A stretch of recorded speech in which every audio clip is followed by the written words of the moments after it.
قرآننا يا قوم مصدر عزنا، قرآننا نور يضيء طريقنا، قرآننا يا قوم مصدر عزنا، قرآننا كان الأساس لمجدنا، قرآننا أضحى السبيل لنصرنا.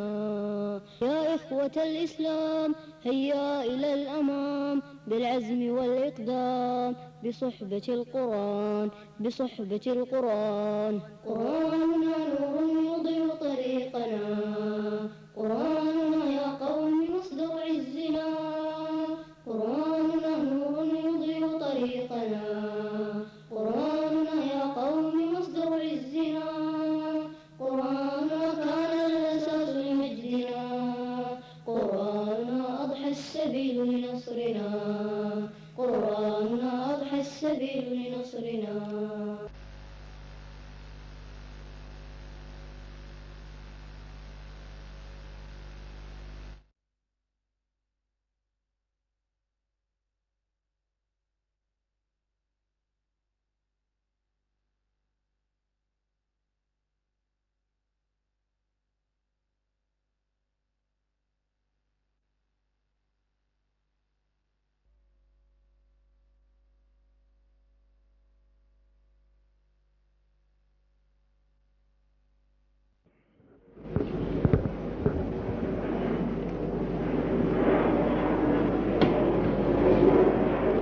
بسم الله الرحمن الرحيم.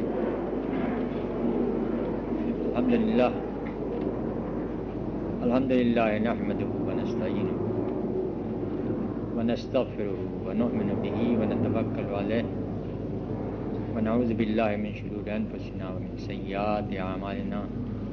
من يهده الله فلا مضل له ومن يضلله فلا هادي له، ونشهد أن لا إله إلا الله وحده لا شريك له، ونشهد أن سيدنا مولانا محمدا عبده ورسوله صلی اللہ تعالی علیہ وعلی آلہ وصحبہ وبارک وسلم. برادران محترم، میں اللہ تعالیٰ کا شکر ادا کرتا ہوں کہ اس نے یہ موقع عنایت فرمایا کہ آپ حضرات سے آج ملاقات کا شرف حاصل ہوا. انسانوں میں ویسے تو ملاقاتیں مختلف اغراض کے سلسلے میں ہوا کرتی ہیں، لیکن جو ملاقاتیں اور جو حب للہ فی اللہ ہوا کرتا ہے اس کی بڑی شان ہوا کرتی ہے. اس کے نتیجے میں دنیا میں بھی اور آخرت میں بھی ثواب اور اجر عظیم حاصل ہوتا ہے. تو یہ ہماری لقاء و ملاقات اللہ کے دین کے قائم کرنے کے سلسلے کی جدوجہد کی ایک کڑی. میں اللہ تعالیٰ سے دعا کرتا ہوں کہ اللہ تبارک و تعالیٰ ہمیں اور آپ کو سبوں کو اس دنیا کی اور آخرت کے حسنات عطا فرمائے اور عذاب نار سے بچائے. ہندوستان میں یہ آپ کو معلوم ہے کہ تقسیم ہند سے پہلے مولانا مودودی رحمۃ اللہ علیہ نے جو جدوجہد کی وہ آج دنیا میں بہت زیادہ مقبول ہوئی. ایسا نہیں ہے کہ وہ جدوجہد جو ہے صرف ہندوستان، پاکستان، بنگلہ دیش اور سیلون تک منحصر رہی ہو، بلکہ وہ چھوٹا سا پودا جو بویا گیا تھا الحمدللہ وہ اپنے پھلوں سے بہت سے انسانوں کو زندگی بخش رہا ہے. وہ زندگی کہ جو اس دنیا میں اور انشاءاللہ آخرت میں فلاح کی ضامن ہوگی۔ تقسیم ہند سے پہلے میں مولانا رحمۃ اللہ علیہ کی خدمت میں تقریباً ہر سال مہینے 1.5 مہینے گزارتا رہا، اور مولانا رحمۃ اللہ علیہ کے ارشادات سے، ان کے کلمات سے اور ان کی تمام باتوں سے استفادہ کرتا رہا۔ کوئی نہیں جانتا تھا کہ ہندوستان تقسیم ہو جائے گا، اور ہم تو کبھی یہ نہیں سمجھتے تھے کہ وہ اس طریقے سے ہم سے جدا ہو جائیں گے کہ ہم سے اور ان سے کسی قسم کا کوئی رابطہ اور تعلق باقی نہیں رہے گا، لیکن مشیت ایزدی اور جو کچھ ہوا وہ اچھا ہوا۔ ہندوستان تقسیم ہوا، جس کے نتیجے میں پاکستان اور انڈیا 2 ملک الگ ہو گئے۔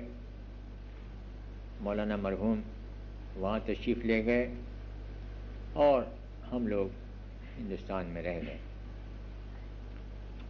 جس وقت ہندوستان تقسیم ہوا ہے اس وقت ہندوستان میں تقریباً 450 سے کم ہی ارکان رہ گئے ہوں جن کو قائم کیا جائے۔ چنانچہ تقسیم کے چند مہینوں کے بعد چند رفقا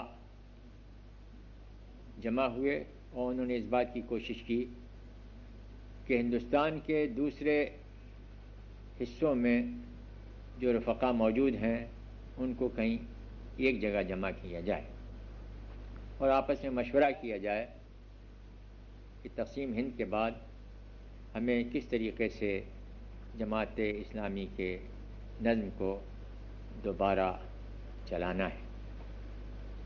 چنانچہ شہر الہ آباد میں یو پی میں ایک اجتماع منعقد ہوا اور اس میں مختلف مقامات سے ارکان جماعت شریک ہوئے۔ وہاں پر کافی بحث و تمہیز کے بعد کہ آیا جو کام اب کیا جائے اور جو جماعت اب منظم کی جائے اس کا نام جماعت اسلامی ہند ہو یا اور کوئی نام رکھا جائے، اس پر کافی بات چیت ہوئی، لیکن آخر میں سب لوگوں کا اتفاق اس بات پر ہوا کہ جو جماعت کے ہندوستان میں قائم ہو اس کا نام جماعت اسلامی ہند ہی رکھا جائے۔ اس وقت مولانا عبداللہ صاحب ندوی کو ہم لوگوں نے جماعت کا امیر منتخب کیا اور انہوں نے مجھے قیم جماعت مقرر کیا۔ اس طریقے سے ہم نے اس کام کا آغاز کیا جو کام کہ اللہ تعالیٰ کے نزدیک بڑا ہی اجر کا کام ہے، اور وہ کام کہ جو تمام انبیاء کرام علیہم الصلاۃ والسلام نے کیا ہے، یعنی اقامت دین کا کام۔ تو ہمارے پاس اس وقت نہ تو اتنا پیسہ تھا، نہ کوئی مکان تھا، نہ اور کوئی ذرائع وسائل تھے کہ ہم اپنے کاموں کو آگے بڑھاتے، لیکن اللہ تبارک و تعالیٰ نے ہماری مدد فرمائی اور ہمارے کام اچھی طریقے سے انجام پانے لگے۔ شروع میں مدرسۃ الاصلاح سرائے میر میں ہم نے اپنا مرکز رکھا، اس لیے کہ مولانا ابواللہ صاحب اسی مدرسے میں استاد کا کام انجام دیا کرتے تھے۔ لیکن تھوڑے دنوں کے بعد ہمارے ایک رفیق نے اپنا ایک بڑا باغ، آم کا باغ، ملیح آباد میں جماعت کے نام وقف کر دیا۔ چنانچہ ہم ملیح آباد میں جو شہر لکھنؤ میں ہے وہاں پر ہم مقیم ہوئے اور وہاں پر اپنا مرکز قائم کیا۔ پہلا کام جو ہم لوگوں نے کیا وہ یہی تھا کہ تمام رفقا سے جو ملک میں منتشر تھے ان سے رابطہ پیدا کیا اور ایک چھوٹا سا مکتبہ قائم کیا کہ جس میں مولانا مودودی رحمۃ اللہ علیہ کی تصانیف رکھی گئیں۔ اسی کے ساتھ ساتھ ایک اخبار بھی الانصاف کے نام سے ہم نے وہاں پر شروع کیا اور وہ بالکل اپنے ابتدائی دور میں تھا، بعد کو اس کا نام دعوت رکھا گیا۔ تو اس طریقے سے ہم نے ملیح آباد میں اپنا کام شروع کیا اور اسی کے ساتھ ساتھ ایک چھوٹا سا مدرسہ بھی ہم نے وہاں پر ابتدائی مدرسہ قائم کیا کہ جس میں چھوٹے بچوں کو تعلیم دینے کا انتظام کیا گیا، اور وہیں پر اس کی بنیاد پڑی کہ مولانا مودودی رحمۃ اللہ علیہ نے تعلیم کا جو نقشہ پیش کیا تھا کہ کس طریقے سے دینی اور دنیاوی تعلیم کا امتزاج ہونا چاہیے، اس کو ملحوظ رکھتے ہوئے ہم نے اس بات کی کوشش کی کہ ہمارا نصاب اس طریقے کا مرتب ہو کہ بچے جب اس نصاب کو پڑھیں تو ان کو دین کی معلومات بھی ہوں اور دنیا کی معلومات بھی ہوں۔ یہ کام بھی ہم نے اس وقت شروع کیا۔ چنانچہ وہ مدرسہ، ہمارے پاس تو کوئی ایسی عمارت تھی نہیں کہ جس میں اس مدرسے کو قائم کرتے، لہذا چھپر جو ہوتے ہیں چھپروں کے نیچے اس مدرسے کو قائم کیا گیا اور بچے اس مدرسے میں تعلیم پاتے رہے، اور وہیں پر ایک چھوٹا سا بورڈنگ بھی چھپر کے نیچے قائم کر دیا کہ جو لڑکے باہر سے آنے والے تھے ان کا وہاں پر قیام کا انتظام کیا گیا۔ اس طریقے سے وہاں پر ہمارا کام چلتا رہا۔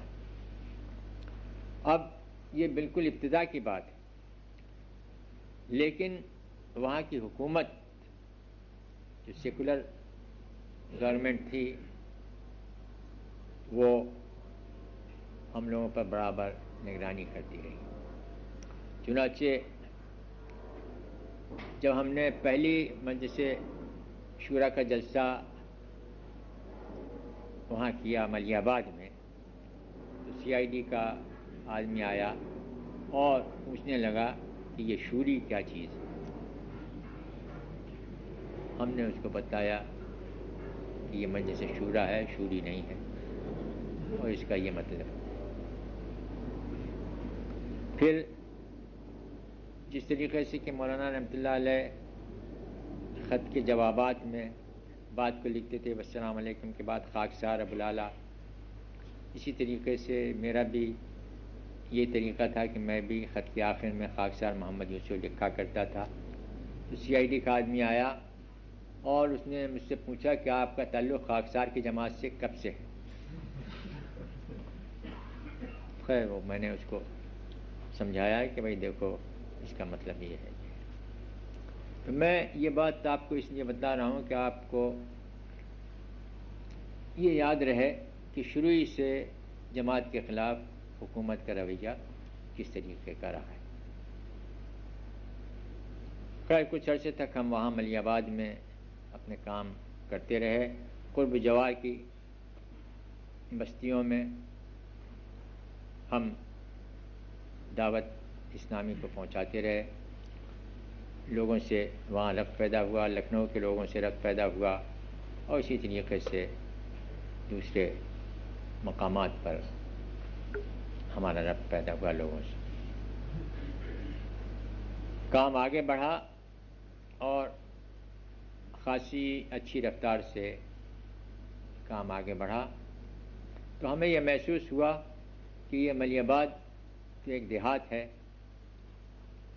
یہاں پر اب اپنا مرکز رکھنے سے کوئی فائدہ نہیں ہے، کسی اور بڑے شہر میں اپنے مرکز کو منتقل کرنا چاہیے تاکہ ہمیں زیادہ ذرائع وسائل حاصل ہو سکیں۔ چنانچہ ہمارے بعض رفقا شہر رامپور جو ضلع مراد آباد میں ہے وہاں سے آئے اور انہوں نے ہمارے سامنے یہ تجویز رکھی کہ ہم لوگوں کو اپنا مرکز رامپور لے جانا چاہیے۔ چنانچہ ہم اپنا مرکز رامپور لے گئے۔ وہاں پر بعض رفقا نے ایک عمارت ہمیں دی جس میں ہمارا مرکز رہا، اسی کے ساتھ ساتھ مکتبہ۔ الحمدللہ اس وقت تک کافی کتابیں ہمارے مکتبے میں شائع ہو چکی تھیں، وہ رہیں، اور اس کے علاوہ ایک مکان ایک صاحب نے اور دیا، اس میں اس درسگاہ کو منتقل کر دیا گیا کہ جو درسگاہ کے چھپنوں کے نیچے ملی آباد میں قائم کی گئی تھی۔ اس طریقے سے ہم رامپور میں رہے۔ رامپور میں ہم نے ایک بڑا اجتماع منعقد کیا جس میں پورے ملک سے اپنے رفقا کو مدعو کیا گیا، اور اس اجتماع میں ہم نے پورے ملک کے سامنے پہلی بار یہ چیز پیش کی کہ جماعت اسلامی کا مقصد کیا ہے، اس کا نصب العین کیا ہے، ہم کیا چاہتے ہیں، کس طریقے سے چاہتے ہیں، کیا کام کر رہے ہیں، کس طریقے سے کرنا چاہتے ہیں، اور ہمارا گول کیا ہے۔ اس وقت بھی سی آئی ڈی نے بڑی بڑی عجیب حرکتیں کی۔ ایک مرتبہ مولانا ابواللیث صاحب اور دوسرے احباب جو تھے ایک اندر کے کمرے میں بیٹھے ہوئے تھے، میں باہر کے کمرے میں تھا، تو سی آئی ڈی میرے پاس آیا، اس نے کچھ مجھ سے بات چیت کی اور وہاں اندر جا کر مولانا ابواللیث صاحب سے یہ کہا میرے بارے میں کہ وہ تو کہہ رہے ہیں کہ اجتماع نہیں ہونا چاہیے، حالات ایسے ہیں ویسے ہیں۔ خیر مولانا نے مجھ سے دریافت فرمایا کہ کیا بات ہے؟ سی آئی ڈی تو چلا گیا۔ میں نے کہا بالکل غلط کہتا ہے۔ پھر اس سے پہلے ہم نے ایک مجلس شورا کا جلسہ کیا، سی آئی ڈی کا آدمی آیا اور اس نے کہا کہ آپ ہمیں اجازت دیجیے کہ ہم آپ کی کارروائیوں میں شریک ہوں۔ ہم نے کہا بھائی یہ تو ایک جیسے ورکنگ کمیٹی کی میٹنگ ہوتی ہے اس طریقے کی میٹنگ ہے، اس میں کسی سی آئی ڈی کے شریک ہونے کا تو کوئی گنجائش نہیں ہے۔ وہ بہت اصرار کرتا رہا۔ ہم نے کہا کہ اچھا اگر تمہیں کسی آفیسر نے بھیجا ہے تو اس کی ایک تحریر ہمارے پاس لائیے آپ، جس پہ ان کے دستوں اور مہر لگی ہو تاکہ ہم دیکھیں اور اس کے بعد ہم طے کریں گے کہ آپ کو اجازت دی جائے یا نہیں دی جائے۔ لیکن وہ سی آئی ڈی کے لوگ جیسا کہ آپ سمجھتے ہیں وہ تو اپنے طور پر بہت سی باتیں کرتے ہیں اور ایسی باتیں کرتے ہیں کہ جو ان کے آفیسرز نہیں چاہتے، تو وہ کوئی تحریر ہمارے پاس نہیں لا سکا۔ بہرحال اس طریقے سے وہ ہمارا اجتماع تو الحمدللہ کامیاب رہا اور اس میں ہمارے کافی احباب جو ہیں اس میں شریک ہوئے۔ اب اس کے بعد معلوم نہیں حکومت نے کیا سوچا اور سمجھا کہ انہوں نے ہم لوگوں کو سیفٹی ایکٹ کے تحت قید کر دیا۔ مولانا ابواللیث صاحب کو، مجھے، حامد علی صاحب کو اور ہمارے دوست ہیں دو تین اور، ان کو سبوں کو قید کر دیا۔ ہم پہنچے رامپور کی سینٹرل جیل میں رکھے گئے پہلے، لیکن رامپور کی سینٹرل جیل میں رکھنے سے پہلے آپ کو ایک بات میں یہ اور بتلا دوں کہ ہم لوگوں کو گرفتار کیا گیا فجر کی نماز سے پہلے، اور ہمارے مرکز کے پاس سینکڑوں پولیس کے آدمی اور بندوقیں لیے ہوئے اور موٹریں لیے ہوئے اور موٹر سائیکل لیے ہوئے سینکڑوں لوگ موجود تھے. ہمیں تو پتہ نہیں تھا کیا بات، معلوم نہیں وہ لوگ کیا سمجھتے تھے کہ ہمارے پاس کوئی آئٹم بم رکھا ہے، کیا بنا رہے ہیں، کیا چیز کر رہے ہیں. اتنی بڑی تعداد میں پولیس کے لوگ وہاں پر آئے اور ہم کو گرفتار کر کے لے گئے فجر کی نماز سے پہلے. خیر جب ہم جیل میں پہنچے فجر کی نماز تو پڑھی ہم نے کوتوالی میں. کوتوال صاحب مسلمان تھے، انہوں نے بہرحال نماز کا انتظام کر دیا. اس کے بعد جب ہم جیل میں پہنچے تو وہاں ہم لوگوں نے چاہا کہ جیل کی جو لائبریری ہے اس میں سے کوئی کتاب دیکھیں، کیونکہ ہمارے پاس تو کوئی کتاب وغیرہ تھی نہیں، تو لے نہیں جا سکے تھے اپنے ساتھ. تو دیکھیے خدا کی قدرت کی جیل کی لائبریری میں جماعت اسلامی ہند کی کتابیں موجود تھیں. ہوا یہ تھا کہ ہمارے رفقا رامپور کے جو تھے وہ جب اپنا کام کیا کرتے تھے جماعت کا تو جیلوں میں بھی اپنی کتابیں بھیجا کرتے تھے تاکہ قیدی جو ہیں ان کتابوں کو پڑھیں. تو اس طریقے سے ہمیں جماعت کی کتابیں وہاں پر میسر آ گئیں. لیکن ہم لوگوں کو چند دنوں ہی کے لیے رامپور میں رکھا گیا، اس کے بعد ہم لوگوں کو منتشر کر دیا گیا.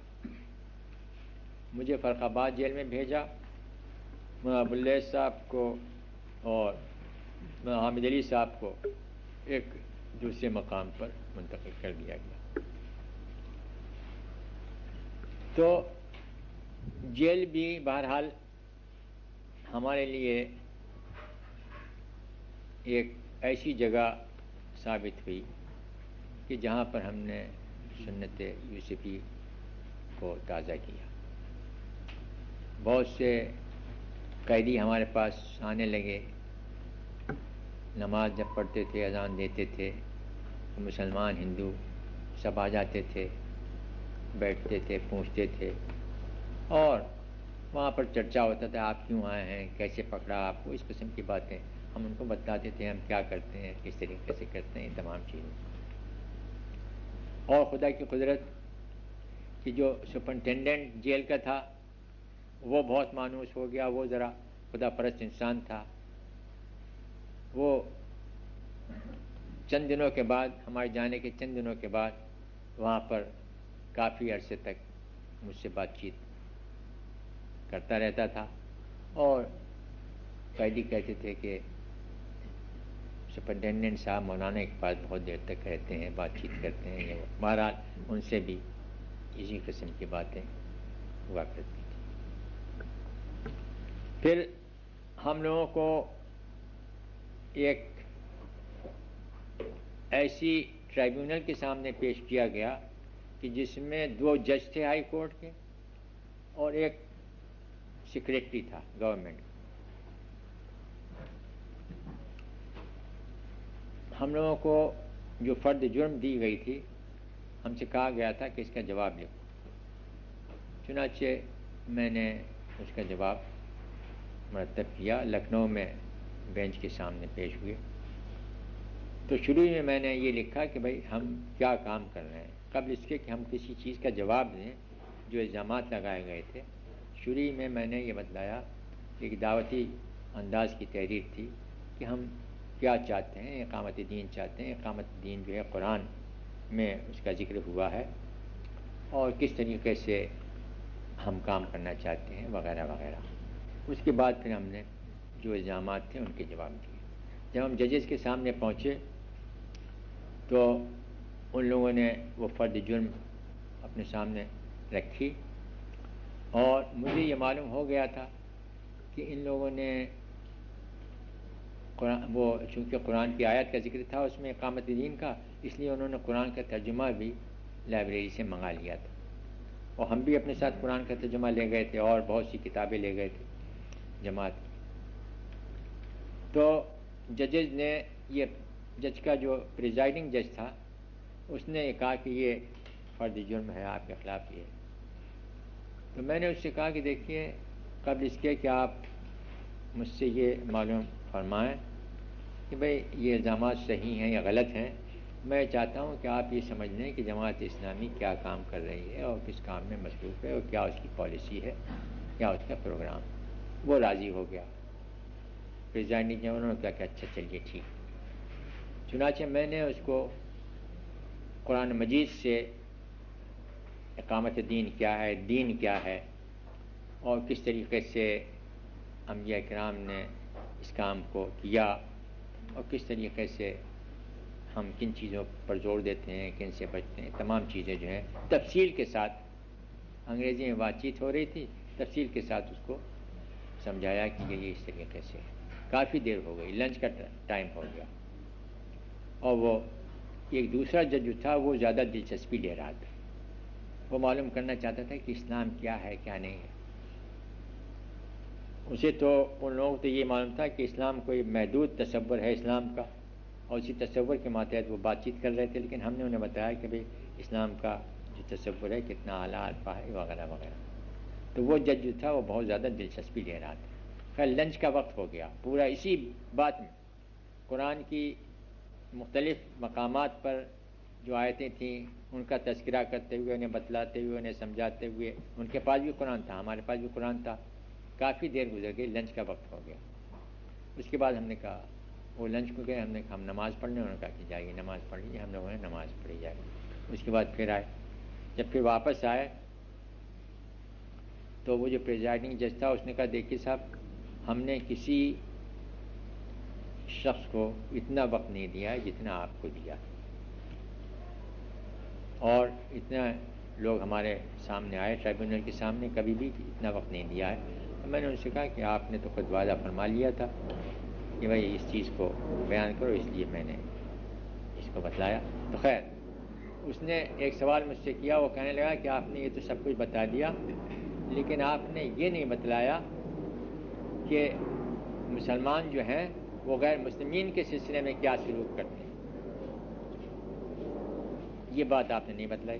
میں نے کہا نہیں دیکھیے آپ سورہ ممتحنہ میں اس کا ذکر ہے، اور میں نے اس آیت کو کوٹ کیا اور پڑھ کے بتلایا کہ جن لوگوں نے تمہیں اپنے مکانوں سے نہیں نکالا ہے اور لڑائی نہیں لڑی ہے ان کے ساتھ اچھا سلوک کرو وغیرہ وغیرہ.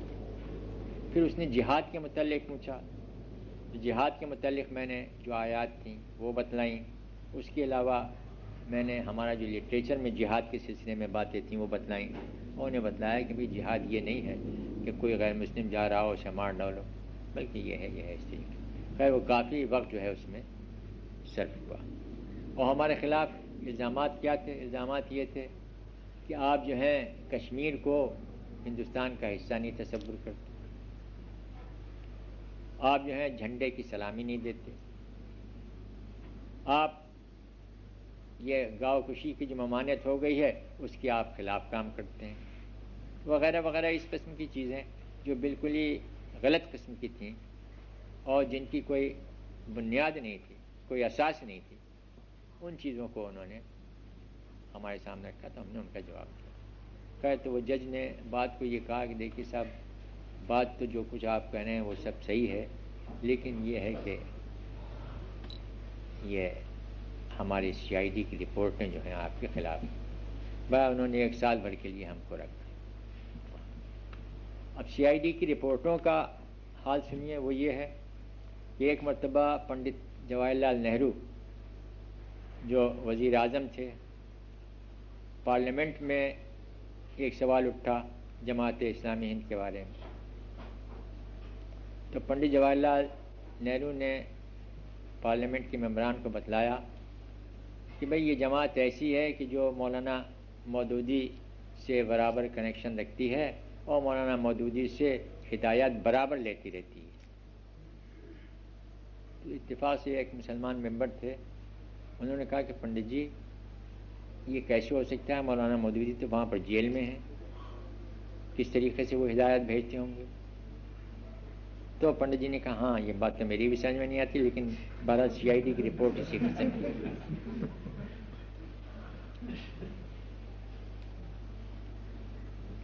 یعنی قال پنڈت جواہر لال نہرو فی برلمان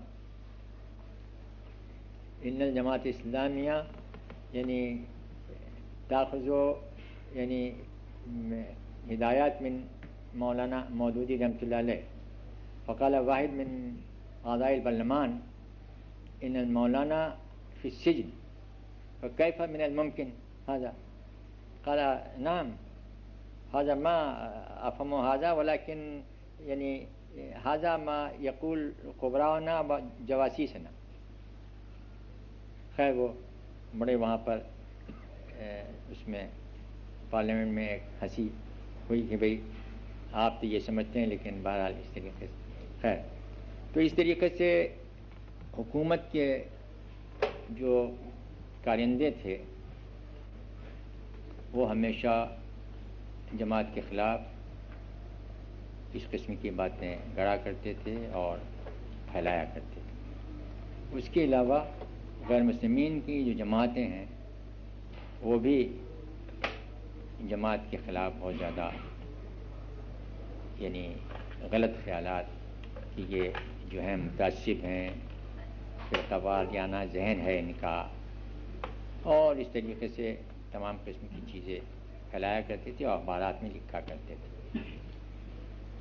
تو اس طریقے سے گویا پبلک کے ذہن کو مسموم کیا کرتے تھے. لیکن ہم نے شروع سے اس بات کا اہتمام کیا تھا کہ ہندی میں بھی اپنی کتابیں شائع کریں تاکہ غیر مسلم حضرات جو ہیں وہ بھی سمجھیں کہ بھئی اسلام کیا ہے اور جماعت اسلامی اس ملک میں کیا چاہتی ہے. شروع سے ہم نے اس بات کا اہتمام کیا تھا. لیکن بہرحال اس وقت ہمارے ذرائع وسائل اتنے نہیں تھے کہ زیادہ تعداد میں ہم کتابوں کو چھاپتے اور پھیلاتے، اور اسی کے ساتھ ساتھ ایک چھوٹا سا رسالہ بھی ہم نے ہندی میں شروع کر دیا تھا اجالا کے نام سے، وہ بھی غیر مسلمین تک پہنچایا کرتے تھے. لیکن اس کے باوجود یعنی چاروں طرف سے حکومت کے حلقوں سے اور غیر مسلمین کے حلقوں سے برابر جماعت کے خلاف الزامات لگائے جاتے رہتے تھے. پھر اسی کے ساتھ ساتھ ایک بڑی مصیبت یہ تھی کہ ہمارے جو اپنے مسلمان بھائی تھے وہ بھی جماعت کے خلاف بہت سی غلط بیانیاں کیا کرتے تھے ہمیشہ، اور بہت سے الزامات اور بے بنیاد چیزیں، ان کا عقیدہ صحیح نہیں ہے، یہ جو ہیں صحابہ کرام رضی اللہ تعالیٰ علیہ اجمعین کو گالیاں دیتے ہیں، سب کو شتم کرتے ہیں وغیرہ وغیرہ، اس قسم کی چیزیں، یہ تمام باتیں پھیلایا کرتے. لیکن بہرحال ہم ان باتوں کو سنتے تھے، صبر سے کام لیتے تھے اور اپنا جو بنیادی کام اور تعمیری کام تھا اس کو آگے بڑھانے کی کوشش کیا کرتے تھے. پھر جب ہمارا کام اور زیادہ آگے بڑھا تو یہ خیال ہوا کہ اب رامپور چھوٹا سا شہر ہے جہاں پہ ہم رہتے ہیں، کسی بڑے شہر میں چلنا چاہیے کہ جہاں سے ہم پورے ملک کو کنٹرول کر سکیں. چنانچہ شورا کا جلسہ ہوا اور اس میں یہ طے ہوا کہ رامپور کے بجائے دہلی پہنچنا چاہیے، جو کہ ہندوستان کا کیپٹل ہے. چنانچہ ہم دہلی پہنچے. وہاں پر شروع میں تو کرائے کے مکان میں رہے، اس کے بعد اللہ تعالیٰ کی قدرت کہ ایک مکان بڑا اچھا ہم کو مل گیا اور وہاں پر ہم نے شروع کیا. وہیں پر دعوت اخبار جو ہے وہ بھی منتقل کیا اور دعوت اخبار بھی وہاں سے شائع ہونے لگا. پھر اللہ تعالیٰ نے ایسا کیا کہ ایک دوسرا مکان بھی ہمیں وہاں پر مل گیا. پھر ہم نے وہاں پر اجتماع کیا دہلی میں، اور الحمدللہ وہ اجتماع بڑا کامیاب ہوا، اور وہاں پر گویا ہمارے عرب دوست بھی گئے اور ہندوستان کے مختلف مقامات سے وہاں پر بہت سے احباب آئے اور بہت سے جو غیر مسلم حضرات تھے وہ بھی آئے. جماعت اسلامی ہند ہی وہ ایک واحد جماعت ہے کہ جس نے اس بات کا اہتمام کیا کہ غیر مسلمین کو بھی اپنے معاونین کے طور پر جماعت میں ان کو ایک مقام دیا. وہ چاہے ہمارے آئیڈیالوجی سے متفق نہ ہوں، لیکن اگر وہ ہمارے رفائی کاموں سے متفق ہیں، ان کو پسند کرتے ہیں، تو بہرحال وہ ہمارے معاونین بن سکتے ہیں. مثال کے طور پر کہیں آگ لگ جائے اور اس جگہ کے باشندے جو ہیں پریشان حال ہوں، ان کی مدد کی ضرورت ہو، تو ان غیر مسلمین کے ساتھ مل کے کام کیا جا سکتا ہے. یا اسی طریقے سے سیلاب آ جائے یا اور کوئی تباہی آ جائے تو بہت سے غیر مسلمین جو ہیں وہ جماعت اسلامی کے ساتھ مل کر کام کرنے لگے. تو اس طریقے سے گویا ہمارا کام جو ہے غیر مسلمین میں کافی بڑھا. اور اسی کے ساتھ ساتھ ایسا ہوا کہ ہم نے لٹریچر بھی کافی غیر مسلمین کے لیے ترجمہ کر کیا، اور قرآن مجید کا ترجمہ یہ تمام شائع کیا. قرآن مجید کا ترجمہ بھی ہندی میں شائع کر دیا. اس طریقے سے ہمارا کام جو ہے آگے بڑھتا گیا. لیکن جس رفتار سے کام آگے بڑھتا گیا اسی رفتار سے ہماری مخالفتیں بھی زیادہ تیز ہوتی گئیں. چنانچہ ایک مرتبہ لال بہادر شاستری صاحب جو تھے، انہوں نے، وہ ہوم منسٹر تھے، انہوں نے پارلیمنٹ میں ایک بیان جماعت اسلامی کے خلاف دیا اور بڑا زہریلا بیان تھا. ہم لوگ ان سے جا کے ملے ان کے گھر پر. لال بہادر شاستری جو تھے وہ الہ آباد کے رہنے والے تھے، اور ہمارے ایک دوست تھے ڈاکٹر صاحب، ان کے یہاں اکثر آیا کرتے تھے. تو ہم نے ان سے یہ کہا، شاستری جی آپ تو بہت ہی باضمیر انسان ہیں، اس لیے کہ ایک مرتبہ جب ایک ایکسیڈنٹ ہو گیا تھا ریلوے کا تو آپ نے استعفیٰ دے دیا تھا. آپ نے یہ بیان پارلیمنٹ میں دیا ہے، کیا آپ جماعت اسلامی کے بارے میں کچھ جانتے ہیں؟ کہنے لگے بھائی جانتے تو نہیں ہیں، لیکن یہ چیز اخبار میں نہ دیجیے گا. جانتے تو نہیں ہیں لیکن اخبار میں نہ دیجیے گا. اس لیے ہمارے ساتھ محمد مسلم صاحب بھی تھے اخبار کے جو ایڈیٹر ہیں دعوت کے. خیر اخبار میں نہیں دیں گے، لیکن یہ چیز آپ نے کس طریقے سے فرما دی؟ تو کہنے لگے کہ یہ تو پنڈت جی بھی آپ، یعنی پنڈت جی مطلب پنڈت جواہر لال نہرو، وہ بھی آپ کے سلسلے میں ایسی باتیں کہتے ہیں، اور سی آئی ڈی کی رپورٹ بھی ایسی ہے. میں نے کہا کہ شاستری جی سی آئی ڈی کا جہاں تک تعلق ہے، یہ سی آئی ڈی وہی ہے کہ جس نے آپ کے سلسلے میں انگریزوں کے زمانے میں یہ کہا تھا کہ آپ کا تعلق جو ہے کمیونسٹوں سے ہے. یہ وہی سی آئی ڈی ہے. تو آپ نے کچھ اگر پڑھنا چاہتے ہیں تو جماعت کے لٹریچر کو دیکھیے، ملاحظہ کیجیے. کہنے اچھا دیجیے. میں نے کہا میرے پاس اردو میں بھی ہیں کتابیں میں لایا ہوں، انگریزی میں بھی ہیں، ہندی میں ہیں، کس میں چاہتے ہیں آپ؟ کہنے لگے ہندی میں دے دیجیے. خیر میں نے ہندی میں کتاب دی. ہم نے ہندی میں بعض کتابوں کا ترجمہ کرایا تھا، ہندی میں کتاب دی. پڑھنے لگے، کہنے بھائی یہ ہندی بڑی مشکل ہے، اردو میں دیجیے. خیر ہم نے اردو میں کتاب دے دی. اس کے بعد انہوں نے ہم سے یہ کہا کہ اچھا میں ان کتابوں کو پڑھوں گا اور آپ پھر ہم سے ملیے گا.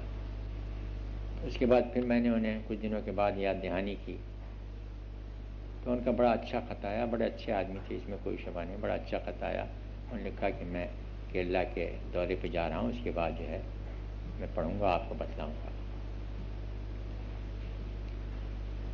اس کے بعد پھر ایسا ہوا کہ وہ پرائم منسٹر ہو گئے اور وہاں گئے اور ان کا انتقال ہو گیا، وہ اس کی نوبت نہیں آئی. اب دوسری مرتبہ ایک دوسرے ہوم منسٹر تھے، انہوں نے بھی اس قسم کی باتیں کہیں. ان سے ہم ملے جا کے تو پہلے تو وہ بہت ناراض ہوئے ہمارے اوپر. ہم سنتے رہے ان کی ناراضگی، بہت زیادہ ناراض ہوئے. پھر ہم نے ان سے کہا کہ دیکھیے ایک دن موت آپ کو بھی آنے والی ہے اور ہمیں بھی موت آنے والی ہے، اور آپ کا بھی حساب کتاب ہوگا اور ہمارا بھی ہوگا. لہٰذا آپ ہماری بات جو ہے تسلی سے سنیے کہ ہم کیا کرتے ہیں اور کیا نہیں کرتے ہیں. ہم تو یہ کام کر رہے ہیں، ایسا ہے ایسا ہے ایسا ہے. انہوں نے تفصیل سے بتایا تو وہ خاموش ہو گئے. انہوں نے کہا کہ اچھا یہ کام ہے تو آپ کرتے چلے جائیے، لیکن ہم آپ کے بارے میں ایک ڈاکٹ بنوائیں گے کہ آپ کی کیا سرگرمیاں ہیں، یہ ہیں وہ. ہم نے کہا خیر بنوائیے آپ سر ڈاکٹ. لیکن وہ ڈاکٹ پھر دوبارہ ہم نے ان کو یاد دہانی کی، کوئی ڈاکٹ نہیں بنا. دوبارہ یاد دہانی کی، کوئی ڈاکٹ نہیں بنا.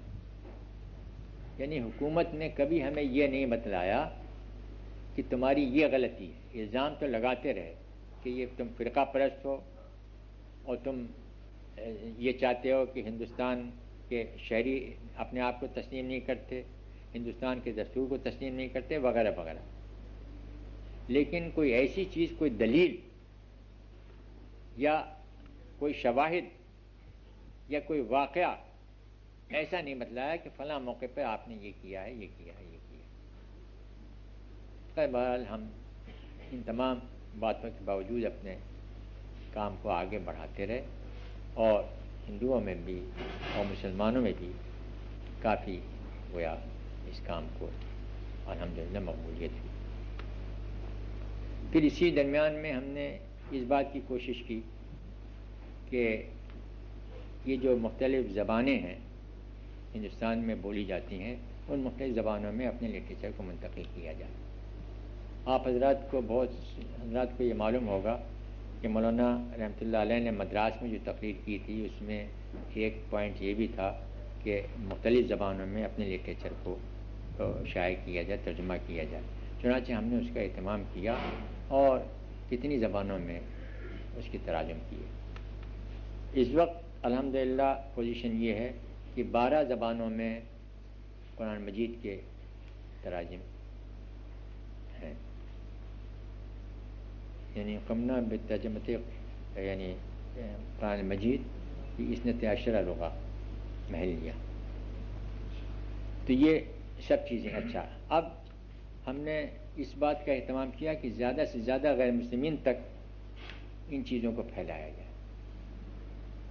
چنانچہ جیسا کہ آپ کو معلوم ہے ہمارا اجتماع فروری میں حیدرآباد میں منعقد ہوا اور وہاں بہت سے غیر مسلم حضرات آئے، مسلمان بھی آئے.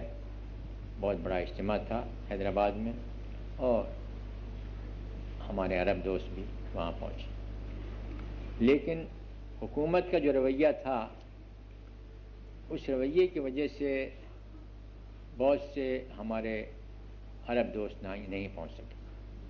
اس لیے کہ حکومت نے یہ پروپیگنڈا کیا جب حیدرآباد کے اجتماع کے موقع پر کہ یہ جماعت جو ہے فرقہ وارانہ ہے، آپ لوگ جائیں گے تو آپ لوگوں کے جانے کی وجہ سے بہت سی فرقہ وارانہ ذہنیت جو ہے پیدا ہو جائے گی، وغیرہ وغیرہ.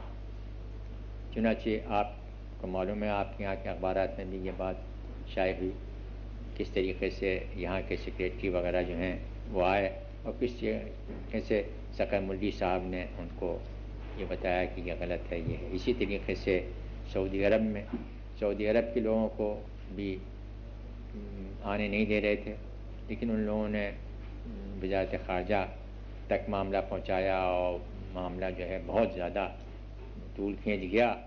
نتیجہ یہ ہوا کہ انہوں نے آخری وقت میں اجازت دی، لیکن اس آخری وقت میں اجازت سے کوئی خاص فائدہ نہیں ہوا، اس لیے کہ بہت سے لوگ وقت پر نہیں پہنچ سکے.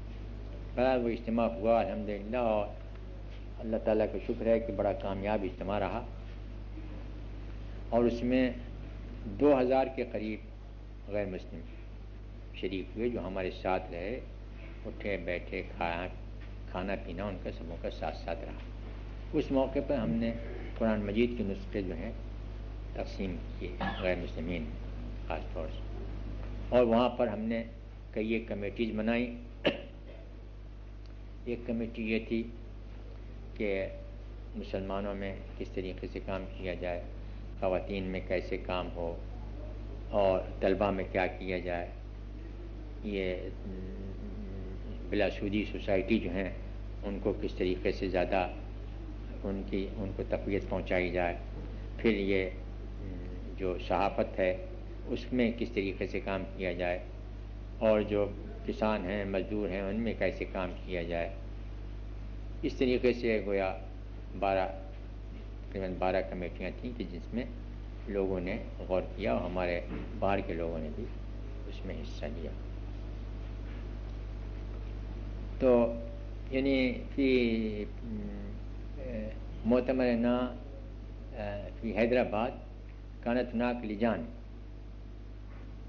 عدة لجان، يعني مثلا لجنة دعوت بين أوساط المسلمين في غير المسلمين، بين أوساط النساء، بين أوساط الطلبة والطالبات، واللجنة لتحسين الإعلام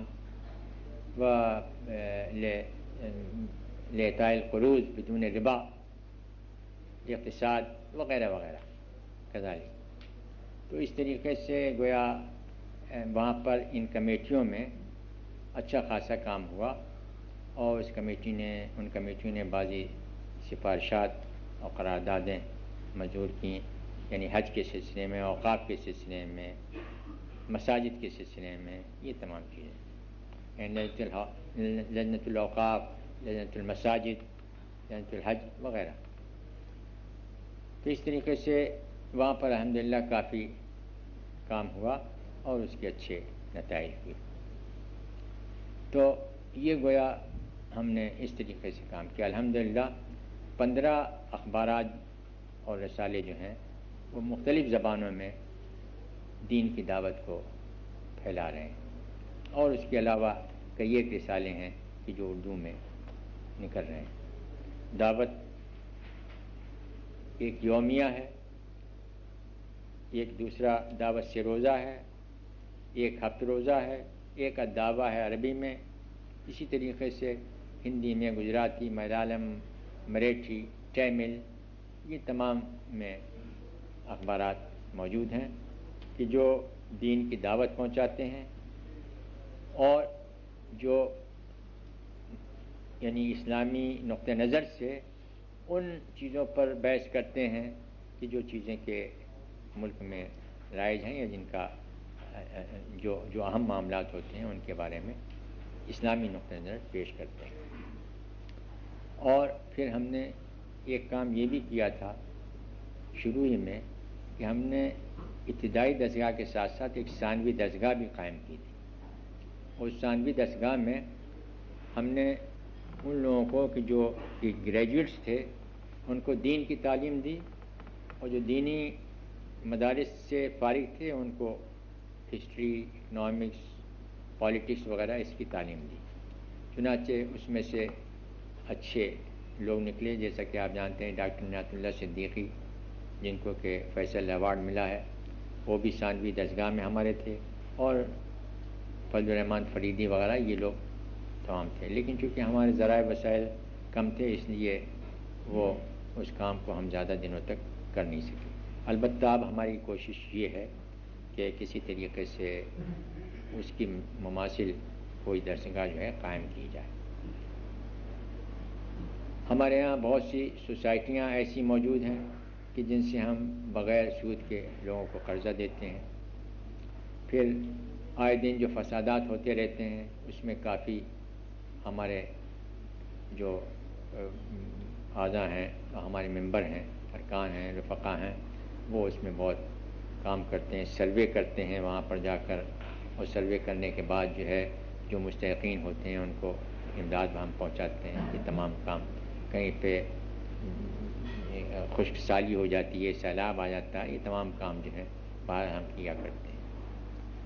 اب دیکھیے حکومت کے سلسلے میں جو بار بار میں نے آپ سے عرض کیا، ایک بالکل تازہ مثال یہ ہے اس کی کہ آپ کو معلوم ہے کہ بہار میں ایک بہت بڑا فساد ہوا تھا، فرقہ وارانہ فساد. اس کی تحقیق حکومت نے کرائی، اور جن لوگوں نے تحقیق کی ان لوگوں نے دلائل کے ساتھ یہ بتلایا کہ RSS جو راشٹریہ سیوک سنگھ ہے اس کا یہ تمام فساد پھیلایا ہوا ہے. لیکن اس کمیٹی کے لوگوں نے، کمیشن کے لوگوں نے ایک ذرا سا نقطہ اتنا جوڑ دیا کہ جماعت اسلامی پر بھی نگاہ رکھنی چاہیے۔ اب حکومت کو موقع مل گیا، اور حکومت بہار نے، یہ بہار میں ہوا تھا، حکومت بہار نے یہ کیا کہ جماعت اسلامی اور RSS نہ کسی اسکول میں کوئی اپنا جلسہ کر سکتے ہیں، نہ کسی پبلک پلیس میں اپنا جلسہ کر سکتے ہیں، اور اس طریقے سے گویا RSS کے ساتھ ہم کو بھی ملا دیا گیا۔ تو برابر یہ حکومت کی یہ ریشہ دوانیاں جو ہیں ہمارے خلاف کام کرتی رہتی ہیں، لیکن بہرحال ہم اللہ تعالیٰ سے ہمیشہ دعا کرتے رہتے ہیں کہ اللہ تعالیٰ ان کے شر اور فساد سے بچائے۔ اب یہ تو ہے ہمارے ماضی اور حال کا ایک چھوٹا سا تذکرہ جو میں نے آپ کے سامنے کیا۔ ہماری کوشش یہ رہتی ہے اور ہم مستقبل میں اس کام کو زیادہ بڑے پیمانے پر کرنا چاہتے ہیں کہ ملک میں زیادہ سے زیادہ غیر مسلم جو ہے وہ ہماری دعوت کو اچھی طریقے سے سمجھ لیں، اور ہماری دعوت کے سمجھنے کا طریقہ یہ ہے کہ ایک تو لٹریچر ہے، لیکن لٹریچر سے زیادہ ہم اس بات پر زور دیتے ہیں کہ ہم اپنے رفقا کی تربیت اس طریقے سے کریں کہ ان کی زندگی سے دوسرے لوگ جو ہیں سبق حاصل کر سکیں، اور غیر مسلمین یہ سمجھ سکیں کہ بہرحال ایک مسلمان کس طریقے کا ہوتا ہے اور اس کی رفتار گفتار کردار کس طریقے کا ہوا کرتا ہے۔ اس پہ ہم بہت زور دیا کرتے ہیں، تو ہمارے یہاں تربیت کے سلسلے میں خاصا زور دیا جاتا ہے، اور اسی کے ساتھ ساتھ ہم اس بات کی بھی کوشش کرتے ہیں کہ مسلمانوں میں وہ وحدت پیدا ہو اور وہ اتحاد پیدا ہو کہ جو اللہ تعالیٰ کو عزیز ہے اور جو دنیا میں بھی ان کو کامیاب بنا سکتا ہے۔ چنانچہ ہم نے بڑی کوشش اس بات کی تھی کہ آل انڈیا مسلم مجلس مشاورت جو بنی تھی اس میں کافی حصہ جماعت اسلامی نے لیا، اور مختلف جو مکاتب فکر ہیں ان کو ملانے کی کوشش کی۔ چنانچہ اس میں سبھی مکاتب فکر، یہاں تک کہ جمعیت علماء کے لوگ بھی اس میں شریک ہو گئے تھے، لیکن اس کے بعد کچھ دنوں کے بعد وہ حضرات جو ہیں الگ ہو گئے۔ اسی طریقے سے مسلم پرسنل لا بورڈ جو ہے اس میں ہم لوگ شریک ہیں، اور کوشش کرتے ہیں کہ سب مسلمان جو ہیں گویا اس میں شریک۔ تو ہماری کوشش یہ رہتی ہے برابر کہ مسلمانوں میں اتحاد و اتفاق پیدا ہو، اور اللہ تعالیٰ نے جس طریقے سے فرمایا وَاعْتَصِمُوا بِحَبْلِ اللَّهِ جَمِيعًا وَلَا تَفَرَّقُوا، اس طریقے سے گویا مسلمان مل کر کام کریں، اور ہمارا زور اس بات پر رہتا ہے کہ وہ یہ سمجھ لیں کہ مسلمان ایک مشنری قوم ہے، وہ ایک دعوت کے علمبردار ہے، اور ان کا ایک ہی نسب العین ہے جو واحد نسب العین ہے جو قرآن میں بتلایا گیا ان اقیموا الدین ولا تتفرقوا فیہ۔ ہم اس آیت کے گرد جو ہے سب مسلمانوں کو جمع کرنا چاہتے ہیں تاکہ اقامت دین کا جو کام ہے وہ سب مسلمان یہ سمجھیں کہ واقعی یہی ایک کام ہے کہ جو کرنے کا ہے، اور یہی ایک کام ہے کہ جس سے ان کی دنیا اور آخرت سدھر سکتی ہے۔ یہ چیز ہمارے سامنے ہے، اس لیے ہم زیادہ سے زیادہ مسلمانوں میں بھی اپنی دعوت کو پھیلانے کی کوشش کرتے ہیں، اور زیادہ سے زیادہ لوگوں کو اس بات پر متفق کرنے کی کوشش کرتے ہیں کہ خواہ وہ جماعت کے ارکان نہ بنیں، لیکن بہرحال اس بات سے اتفاق کر لیں کہ ہاں ایک یہی نسب العین ہے کہ جو اللہ تعالیٰ کو پسند ہے اور جو امت مسلمہ کا نسب العین برابر رہا ہے۔ یہ ہماری گویا کوشش ہے، اور ہم یہ چاہتے ہیں کہ ایک طرف تو ہم مسلمانوں کو اقامت دین کے نسب العین پر جمع کرنے کی کوشش کریں، دوسری طرف غیر مسلمین سے زیادہ ربط پیدا کریں۔ چنانچہ غیر مسلمین تک ہم اپنا لٹریچر پہنچاتے ہیں، یہاں تک کہ پارلیمنٹ کے جو ممبران ہیں ہم کوئی موقع ایسا نہیں چھوڑتے، مثلاً عید بقرعید میں نے ان کے پاس کافی لٹریچر بھیجا تاکہ ان کو معلوم ہو کہ جماعت اسلامی کیا ہے، ان کے خطوط بھی آئے، یہاں تک کہ 2-3 موقع پر پرائم منسٹر کو بھی میں نے یہ بتانے کی کوشش کی کہ جماعت اسلامی کیا کرنا چاہتی ہے، ایک مرتبہ پرائم منسٹر صاحبہ سے ملاقات ہوئی تو میں نے ان سے کہا کہ ایک سلسلے میں بات چیت ہو رہی تھی جب سب لوگ ایک وقت کے ساتھ میں گیا تھا.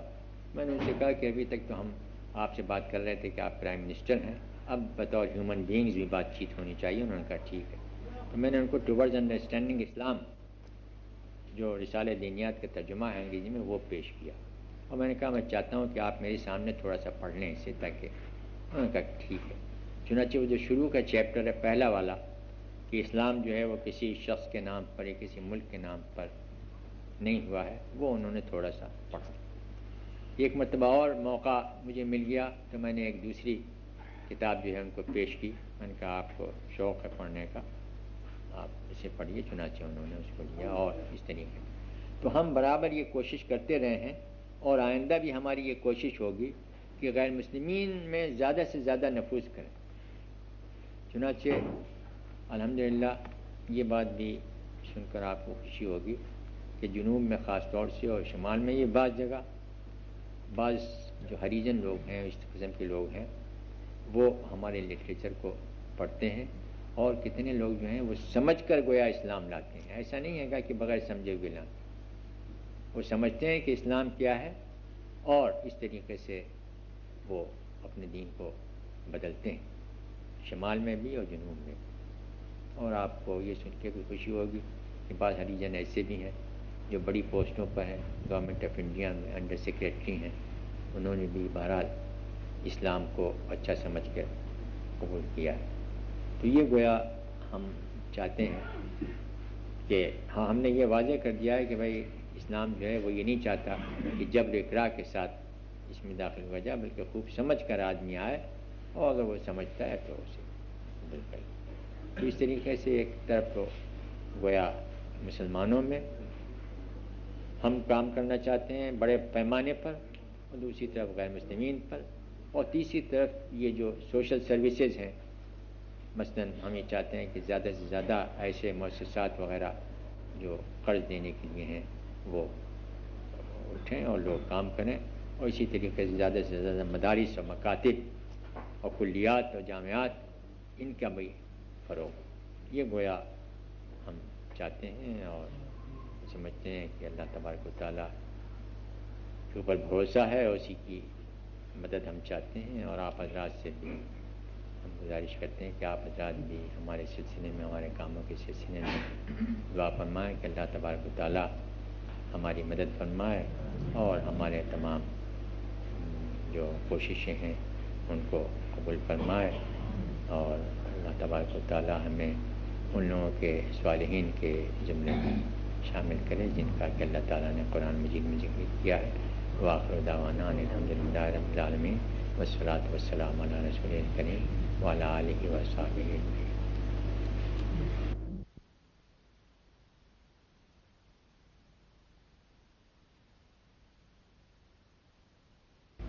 مولانا نے ابھی تربیت کا ذکر کیا کہ کارکنان کی کس طرح کارکنان کی تربیت کی جاتی ہے, لیکن ہم تفصیل سے جاننا چاہتے ہیں کہ جماعت اسلامی تربیت کے سلسلے میں کیا طریقہ اختیار کرتی ہے. دیکھیے, تربیت کے سلسلے میں ایک چیز تو یہ ہے کہ نظری تربیت, یعنی ہم نے قرآن مجید و حدیث سے بعض چیزیں ایسی منتخب کی ہیں کہ جن کا جاننا ایک داعی کے لیے بہت ضروری ہے, اور جاننا ہی نہیں ضروری ہے بلکہ جن پر عمل پیرا ہونے سے انسان کی زندگی جو ہے سدھر سکتی ہے. اس کا مطلب یہ نہیں ہے کہ ہم اس بات کی خواہش رکھتے ہیں کہ بھئی لوگ قرآن نہ پڑھیں. نہیں, لوگوں کو قرآن کے پڑھنے کی ہدایت کی جاتی ہے اور مختلف تفاسیر دیکھنے کی ہدایت کی جاتی ہے. صرف یہی نہیں کہ تفہیم القرآن پڑھیں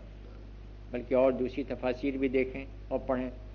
لیکن خاص طور سے بعض اجزاء ایسے ہیں کہ جن کو ہم نے منتخب کیا ہے اور ان پر خاصی توجہ دلانا چاہتے ہیں, قرآن میں سے بھی اور حدیث میں سے بھی. اور دوسری چیز یہ ہے کہ جب میدان میں وہ جاتے ہیں عملی زندگی میں تو ان کی تربیت کی جاتی ہے, یعنی کسی مقام پر اجتماع کر کے وہاں پر قرآن و حدیث کا درس بھی دیا جاتا ہے، اور پھر ان سے کہا جاتا ہے کہ اپنے گرد نواح میں جائیے اور وہاں پر دیکھیے کس طریقے سے لوگوں تک آپ دعوت پہنچاتے ہیں، انفرادی طور پر ملیے، کہیں کسی مسجد میں اگر آپ کو موقع مل جائے تو وہاں لوگوں تک دعوت پہنچائیے، اور اسی طریقے سے غیر مسلمین سے اور مسلمانوں سے سبوں سے مل کر گویا اس بات کی کوشش کیجیے کہ اپنی بات ان تک پہنچے۔ تو گویا ان دو طریقوں سے خاص طور سے ہم دعوت تربیت کا کام کرتے ہیں، اور پھر اس بات پر کافی زور دیتے ہیں کہ یہ جو چیزیں کہ آپ مطالعہ کر رہے ہیں ان کو صرف مطالعے کی حد تک نہیں رہنا چاہیے، بلکہ آپ اپنی زندگی کو ان کے مطابق ڈھالنے کی کوشش کیجیے۔ اگر یہ آپ نہیں کریں گے تو پھر تربیت کا کوئی فائدہ نہیں ہوگا۔ صرف مطالعہ جو ہے وہ مطلوب نہیں ہے، بلکہ مطلوب یہ ہے کہ جو کچھ مطالعہ آپ کریں اس کے مطابق آپ اپنی زندگی کو ڈھالنے کی کوشش کریں۔ قرآننا يا قوم مصدر عزنا، قرآننا نور يضيء طريقنا، قرآننا يا قوم مصدر عزنا، قرآننا كان الأساس لمجدنا، قرآننا أضحى السبيل لنصرنا، قرآننا أضحى السبيل لنصرنا، قرآننا